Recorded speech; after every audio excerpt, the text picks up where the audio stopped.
Roxy and Kyler and Eli, and we are so excited to be with you today. It is November 29th, so we have just celebrated Thanksgiving, and we hope that you all had a wonderful time in whatever way you celebrated. So maybe you just had a special meal with your family at home or by yourself, or maybe you got to see a few close family members, and we hope that that time was special for you. Today is a special day because it is the first Sunday in Advent. Does anybody remember what Advent means? Oh. What is Advent? Advent when it's a special day, maybe? Well, that's just what I said. Yeah, it's a special day because it's the first Sunday of Advent. But if you remember our liturgical calendar lesson, our clock that we made, Advent is the 4 Sundays leading up to Christmas. So it's coming. And Advent is the time that the church decided we need all of this time to prepare for this great mystery of Christmas. And for the next 4 Sundays, we will be telling the story of all of the different people that made up the Christmas story. So we'll be talking about the prophets today. We'll be talking about Mary and Joseph. We'll be talking about the shepherds, the Magi, and then finally the birth of sweet baby Jesus. And we are so excited for this time of year. So this will be a multiple Sunday story. So I'm very excited. And Pastor Tim will be talking about everyday mystics and talking about how there's light and darkness. And oftentimes we associate darkness with what? What do you guys think? Darkness is happy? I think happy or sad, maybe? Sometimes we're afraid of the dark, right? Yeah, and sometimes we don't want to walk through the darkness because it's a little scary. We don't know what's coming. Maybe a grizzly bear. Maybe a grizzly bear, and that would be awful, right? If we're in the dark with a grizzly bear. The grizzly bear is dirt. Okay. But Tim's going to be talking, and we just heard him talk about how we have to go through darkness to see light sometimes. And we know that light is at the end of this dark time, this dark season where like the days are getting longer or shorter, and it's darker in the morning and it's darker earlier at night, and there's just a lot of darkness. And but we know that sweet baby Jesus is coming on Christmas, and that is light. He is the light to the world, huh? And then baby Jesus will be a big boy. Yeah, and then baby Jesus will grow up. Thank you. Okay, so without further ado, let's get started with our Advent story.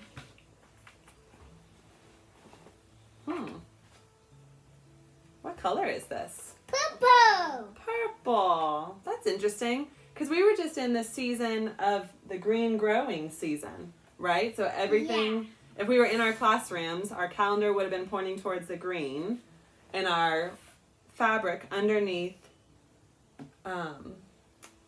the nativity scene that's in the center of our stories would have been green. Mm-hmm. But now everything has changed. Yeah, that's a line. It is a line. It's now the color purple. Purple is a color for the kings and queens. It's a royal color. And back when, before Jesus was born in that time, purple was the color of royalty, and no one else could wear purple. Except sometimes the soldiers could have like one strip of purple on their uniforms, and that was it. It was a really special color showing royalty. Our first journey, because we're all along this journey during the Advent season, our first journey during Advent begins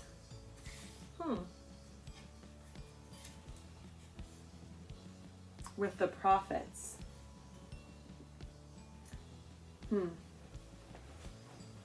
Prophets are people who know a lot about a lot of things. They come so close to God, and God comes so close to them that they know what's most important. They pointed towards Bethlehem, so technically they should be on this side because they're pointing towards Bethlehem. Because they didn't know exactly what was happening or what was coming, but they knew that something really special was coming. And they said, stop. Look. Listen. Something special is going to happen here.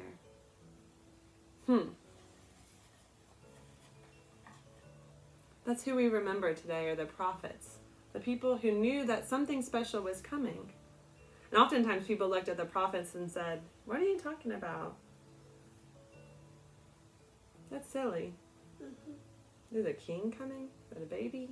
That's confusing. Because he's not a king like any other king that we've ever known. I wonder, who are the prophets that are in our lives saying, stop. Listen. Look around.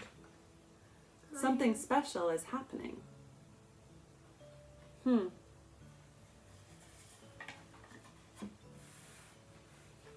first candle in Advent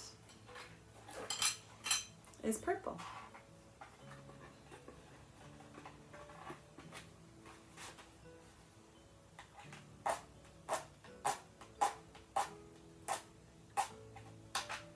I've never been good at these matches.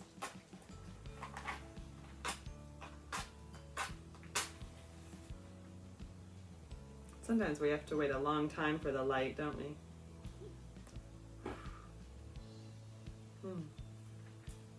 Can you see the smoke coming off of that match? I see it coming out. Yeah, it's smoke. Today we light the candle, the first candle in our Advent wreath. You see this candle right here. Maybe some of y'all have an Advent candle or an Advent wreath at home that you're lighting today. Today in church we saw our Advent candles being lit behind our new nativity scene. It's a special time to remember that there is light in darkness. But watch.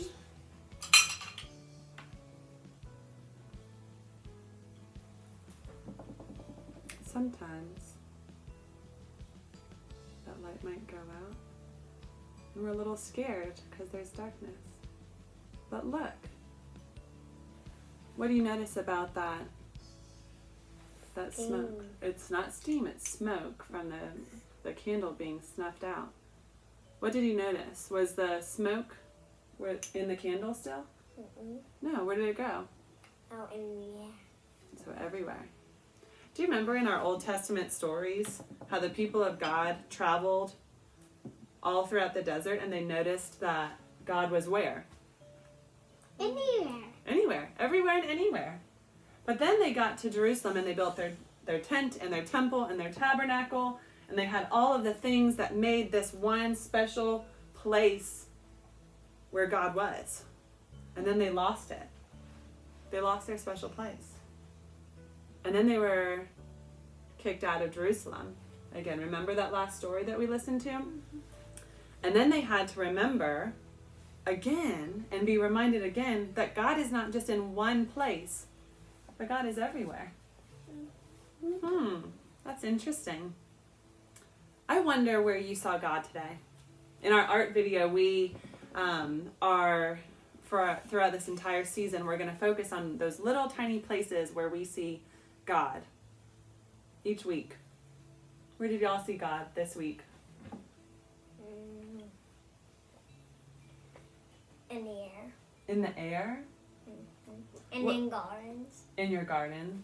Okay. So tell me what did you see that reminded you that God loves you? Leaves. Leaves? Eli, what did you see that you thought, ooh, that's God? What made you happy this week or brought you joy? By having a campfire. Ooh, by having a campfire? Yeah, you were at the Maker's Mart last week. And you told me that God made these people, right? Oftentimes we see God in the people that we're with. Yeah. And those people bring us joy.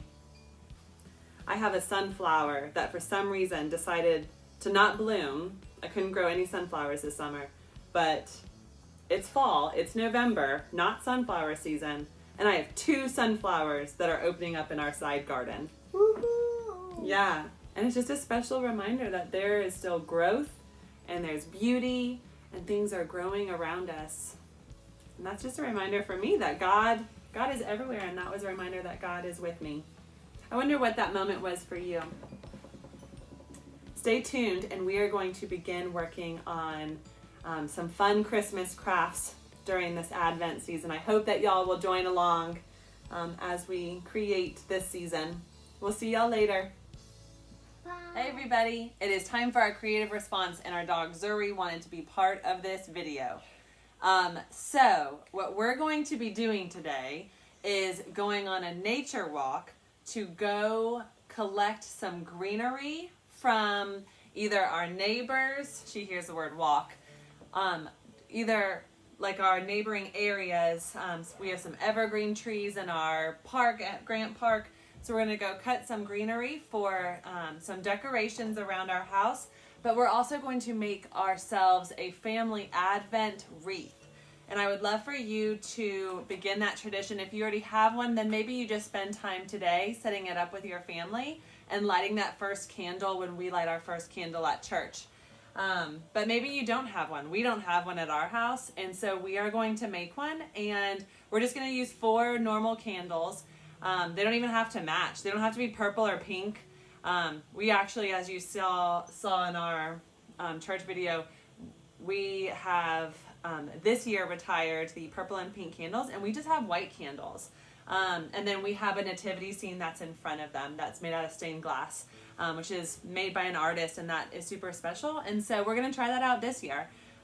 For our Advent wreath at home, we're going to use a childhood nativity scene from my childhood and set those out in front of the candles. And every single Sunday we're going to light one of those candles in remembrance of that Advent day, and follow along with our wonderful volunteers who will be lighting those candles. So in whatever fashion you would like to make an Advent candle, that is the creative response for today. You could even make it out of paper. We can show you some examples of that. I'll post some pictures later on in this video that will maybe give you an idea of a way to make an Advent candle wreath. So I hope you enjoy this creative response, and I look forward to seeing what you guys come up with.